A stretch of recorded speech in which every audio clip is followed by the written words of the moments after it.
At ito nga guys yung ilan sa mga product ng kaibigan ko. Yung nasa mahabang bote ay chicken oil, may chili garlic oil din, gourmet tahong, ito yung in-order ko sa kanya, tsaka yung chicken oil. Alam ko may crispy chili garlic din eh.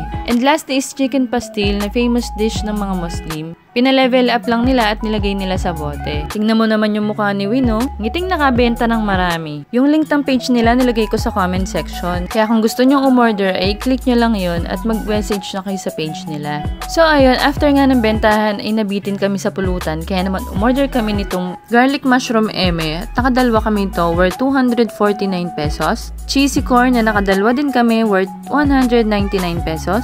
At pagkatapos iserve ay naglagay na nga agad ako sa pinggan ko dahil baka maubusan ako, hindi ko pa naman kaya uminom ng walang pulutan. At mga ilang minuto pa, dumating na si Marisa at may dalang chichirya, kaya hinarang siya dun sa counter dahil meron charge to pag pinasok. Yes po, bawal po magpasok ng pagkain na meron dun sa menu nila dahil kung meron man, ay may charge po ito. Na kung ano yung price dun sa menu, ayun din po ang i-charge sa inyo. May dala din si Marisa ng mga cupcake. Ito yung regalo niya kay Win. Hinayaan siyang ipasok to dahil wala naman siguro to doon sa menu nila. After ni Marisa ay may isa pa kaming busita. Si Angela na kaya pala nagpunta dito ay mamumulutan lang din pala. Guys, ito nga pala yung buong place. Yung papasok doon sa bandang ulo ni Angela ay yun yata yung VIP room at doon na rin yung CR nila. At sa likuran naman niya yung balcony at yung stage kung saan pwede kang kumanta.